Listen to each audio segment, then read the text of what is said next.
Foi decidido pelo Conselho Planetário que eu, Saint-Germain, passo a ser o novo orientador evolutivo deste planeta, Terra. Portanto, de agora em diante eu estarei convosco muito mais forte. Recebam a minha chama violeta de amor e paz, de luz, de fraternidade, de confiança, esperança, perseverança. E agora nós vamos conhecer um pouquinho da história do Saint-Germain real, o de carne e osso, que efetivamente habitou aqui a face do planeta. Então, baseados aí na documentação histórica que nós conseguimos coletar aí nos livros, também na internet tem bastante coisa, né? Existe toda alguns relatos de pessoas que o conheceram pessoalmente, né? Outros que falam dele sem sequer o terem conhecido, né? Pessoalmente. E a gente percebeu que essas pessoas, muitas delas já possuíam uma inclinação mística bastante acentuada.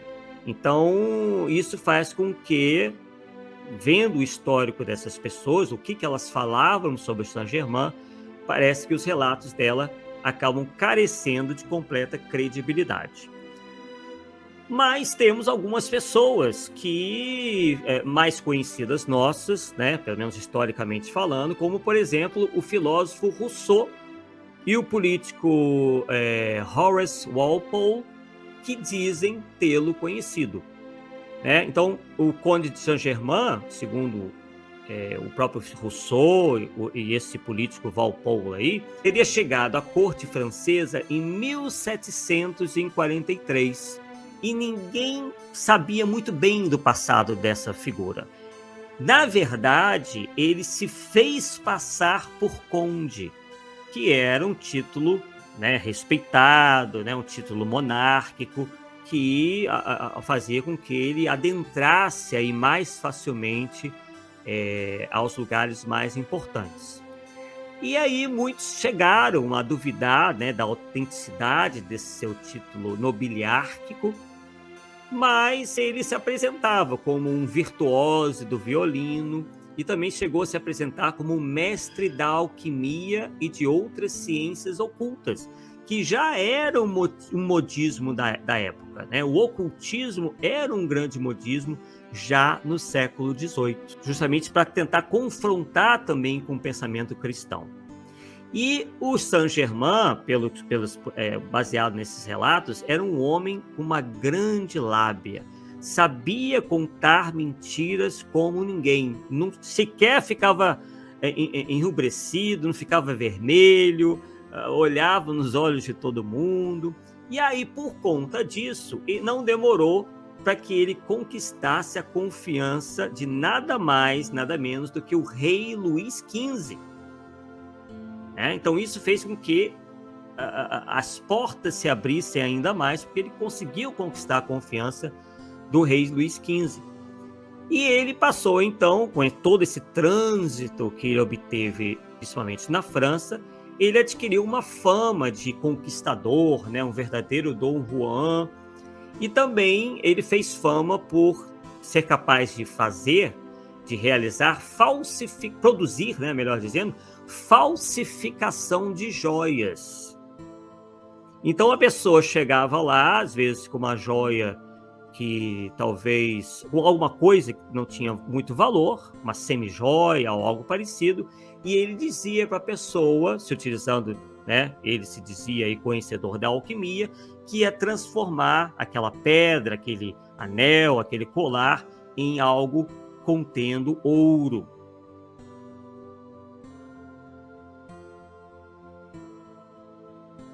A pessoa saía de lá super satisfeita e tudo mais. Claro que ele devia cobrar por isso, e só que depois aquele truque, né, certo, se utilizava de alguma substância para tornar aquele objeto dourado, parece com toda a aparência de ouro, aquilo acabava, aquilo se esvaía, e então ele passou a ter essa fama de falsificador de joias. 3 anos depois, né, eu comecei lá em 1743, em 1746 ele teve de sair fugido para não ser preso ou vitimado por alguma vingança, né, porque foram se multiplicando, né, o número de pessoas enganadas por ele. Obviamente, naquela época era muito difícil, né, você achar a pessoa. Não é como hoje, que você conta com a polícia, que você conta com câmeras, né, o próprio celular, né, enfim, é tudo realmente bem mais difícil. Então, em 1746, ele saiu fugido com medo de ser preso e de alguém tentar se vingar dele. E aí ele voltou a aparecer em Versalhes em 1758, quer dizer, 12 anos depois. E aí, né, as coisas já estavam mais tranquilas, e aí o rei da época o enviou a missões de espionagem na Inglaterra, na Holanda e na Áustria. Foi a maneira que o rei encontrou de Saint-Germain reparar os erros que cometera anos antes. E na Itália, né, já na Itália, ele que parece que rodou bastante ali a Europa, ele virou amigo de outro grande conquistador, o Casanova, né, que se transformou aí em seu parceiro de farra. A Parigi, il salotto della Marchesa d'Urfé era il più prestigioso e ambito traguardo di ogni personalità dell'arte e della cultura. Ebbi l'onore di esservi invitato. E tra gli altri incontrai il conte di Saint-Germain, mago e occultista, a mio avviso avventuriero senza scrupoli. Si vantava di avere 300 anni di età, in virtù di certe sue segrete conoscenze di alchimia. Polemizzai con lui uscendone trionfatore. Farra.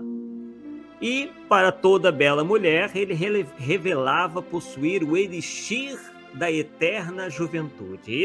Essa era, né, a história que ele gostava aí de contar para as mulheres, para conquistá-las e atrair a atenção das mesmas. Olha, eu tenho aqui o elixir da eterna juventude.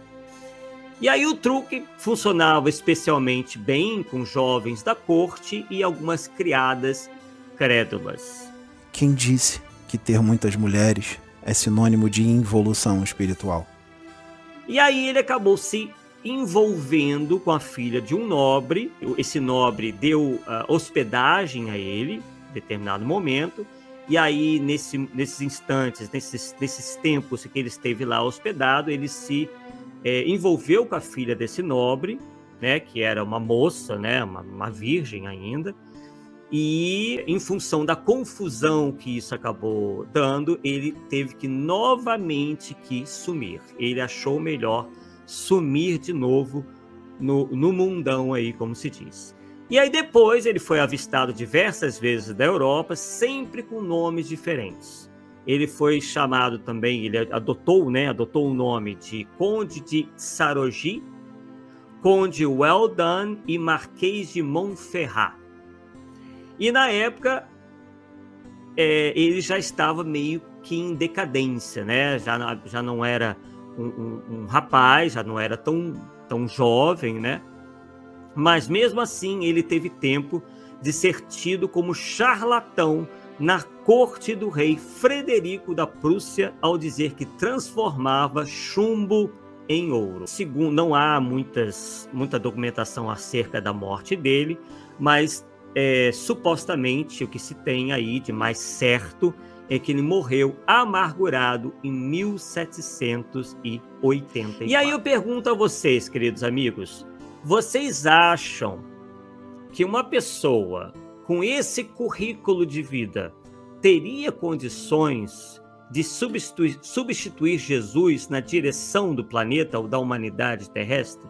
Um indivíduo desse teria condições de estar na posição de espírito de primeira ordem? Não é difícil a gente responder isso daí, né? E essa questão, pessoal, não ficou esquecida por Allan Kardec, porque já, obviamente, naquela época, né, de Allan Kardec, essa história corria ainda corria, embora tivesse se passado muitos anos, né, tipo 60, 70 anos, ficou essa história do Saint-Germain, alquimista, que transformava chumbo em ouro, que tinha o elixir da juventude, ficou só a parte boa, né, rolando por aí. E aí, Allan Kardec pergunta, isso consta da Revista Espírita de fevereiro de 1859, ele pergunta ao espírito São Luís, no tema Os Agêneres, se o Conde de Saint-Germain não pertenceria à categoria dos agêneres. Por que Kardec pergunta isso? Porque, além de ele de ter essa fama, né, de alquimista, transformar chumbo em ouro, de possuir o elixir da juventude, ele era tido como um imortal e que, enfim, tinha capacidade de estar em vários lugares, de se transportar rapidamente de um lugar para o outro, de ter vivido séculos e séculos, enfim, toda uma história, né, que se tem por aí, principalmente dando a entender que ele poderia, né, ser inclusive um agênere, por todas essas questões de ser imortal, de aparecer num lugar, num determinado momento e rapidamente se apresentar em um outro, todas essas histórias que pervagaram pela Europa durante muitos anos, né? E aí a resposta foi simples e direta de São Luís. Ele disse: não, era um hábil mistificador.